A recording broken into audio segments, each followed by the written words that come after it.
There was a time when the National Security Advisor had to worry about the Cold War with the Soviet Union and maybe one or two other crises at any given point. The world has now become so much more complicated. President Bush said very clearly, we need to be on the side of freedom, democracy, justice, and self-respect for the people of the Middle East. He's been a tremendous partner for the Council, and he's been a friend and an inspiration to me. At heart, he is a strategist who uniquely combines the commitment to big ideas, to vision, equally with the idea of implementation. I think we can, I think we will, and I think we must get a deal. I think we are in a deterrence, protection, cooperation with allies kind of mode. Each generation has its own attitudes, has its own approaches, and we're going to need our younger generation if we're going to fashion policies that are going to be responsive and speak to these younger generations around the world.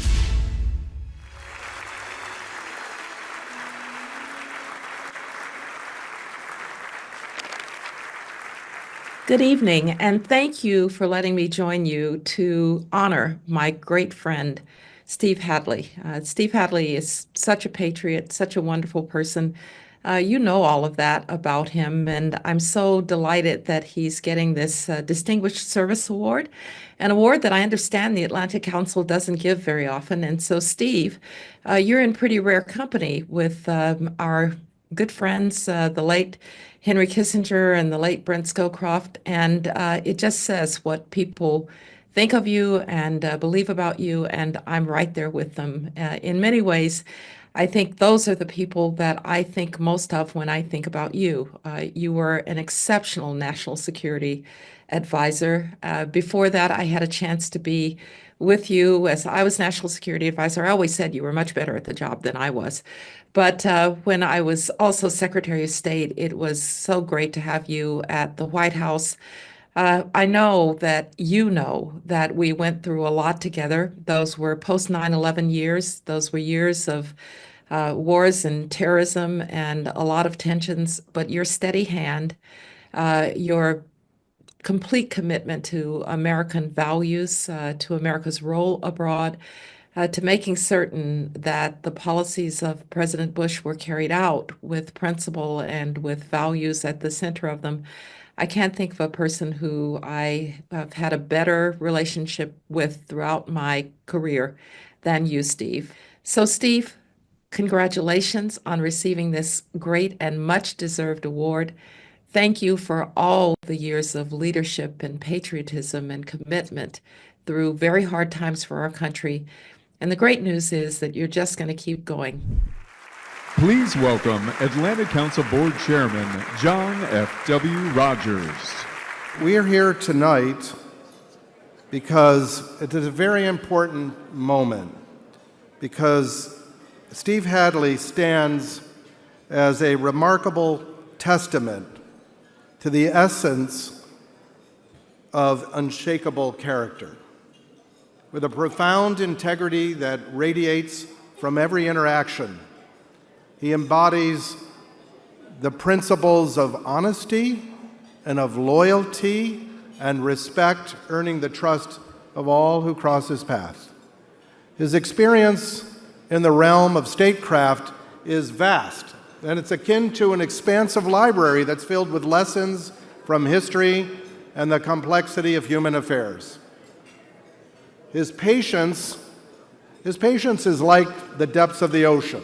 It's calm, steady, and unwavering, even in turbulent times. And this extraordinary quality allows him to approach challenges with a measured perspective and of fostering an environment where creative solutions can actually flourish. And moreover, his discernment is unparalleled, whether navigating intricate diplomatic discussions or mentoring the next generation of leaders. His insights elevate the discourse. In honoring Steve, we recognize not just a leader of distinction, but a person of tremendous character, a true beacon of virtue and of wisdom, whose contributions to statecraft will resonate for years to come. So, ladies and gentlemen, please welcome Steve Hadley.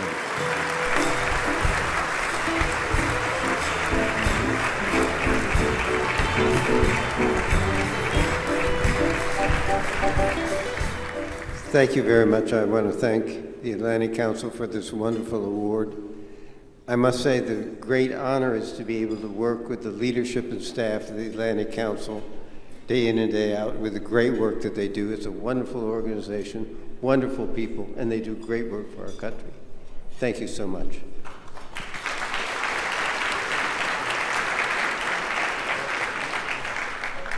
I think things that strike me looking back over a number of administrations, I think they'll strike you a little bit as sort of self-evident, but sometimes the self-evident gets lost in the hurly-burly of the day-to-day. The first is the importance of American leadership. There's a lot of talk today about multilateralism, American disengagement from the world. And the truth is, nothing good happens to the world without American leadership. That is still true.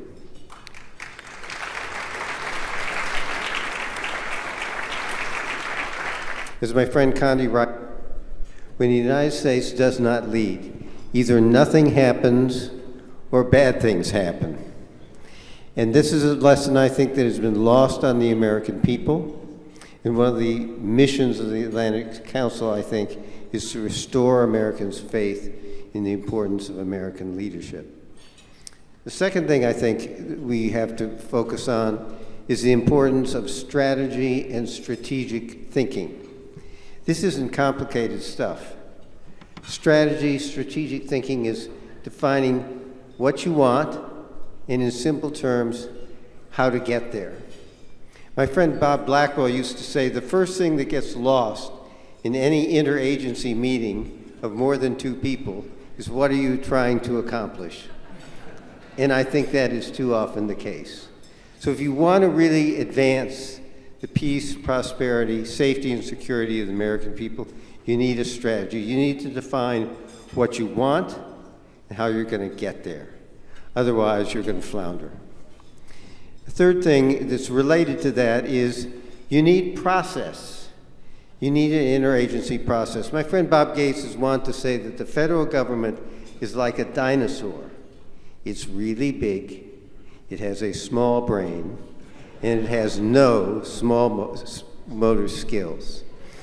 And that is true. The U.S. government is very big. There's lots of government agencies and departments that play in foreign policy. And if you cannot pull them together and get them pulling in the same direction, you're never going to accomplish anything in terms of meeting the strategies that you've laid out. Fourth thing I think that's important is bipartisanship. We've fallen into a pattern in this country of one party gets elected, passes its agenda only with its own partisan votes, leaving the opposition party out in the cold. And the consequence of that is very predictable.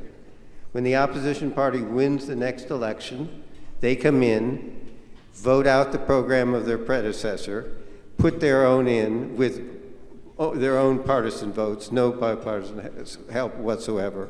And the consequence of this is 2 steps forward and 2 steps back. This is running in place. This is not progress. You need to take the time to build a bipartisan support for foreign policy initiatives so that they can span and last cross administrations and so they can stay in place long enough to produce the results that they're intended to produce.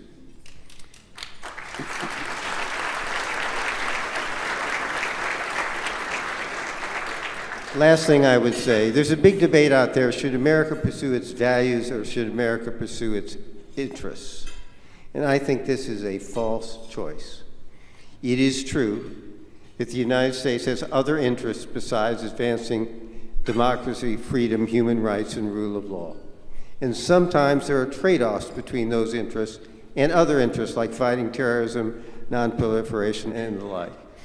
But at the broadest level, advancing our values in the world makes a world that is more congenial to American interests and is more congenial to the prosperity, security, and safety of the American people.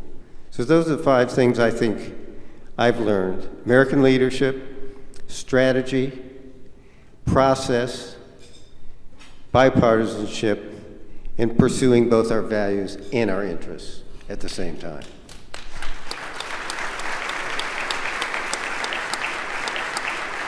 You've worked or observed a number of presidents quite directly since Lyndon Johnson. So if you look at the system that's been built out of all of those experiences in the second half of the war, tell us about what you think the future is going to look like. There's a lot of emphasis now on transactions, on interests, on America first. I must say, all those presidents I observed or worked with, they thought they were putting America first. They thought they were doing what would advance the prosperity, security, and safety of the American people. I firmly believe that. They also shared an enlightened vision of what American interests were. They believed that American global leadership actually contributed to the security and prosperity of the American people. They believed that you had to work with allies. They believed that if you strengthen allies politically, economically, and strengthen their democracies, it made America stronger.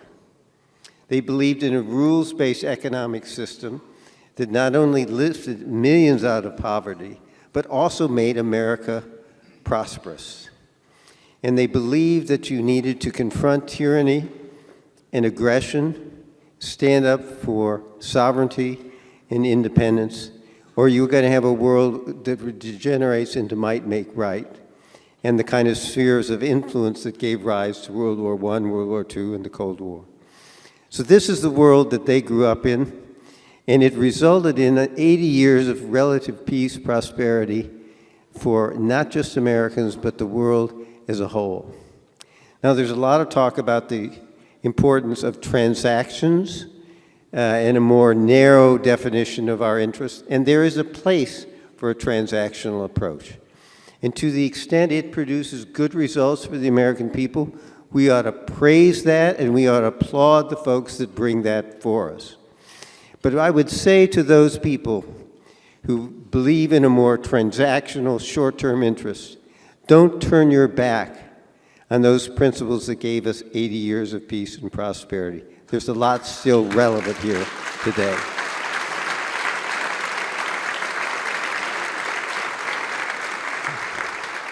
And those principles, of course, are the principles on which the Atlantic Council was founded, which the Atlantic Council has worked to advance and promote for the decades since.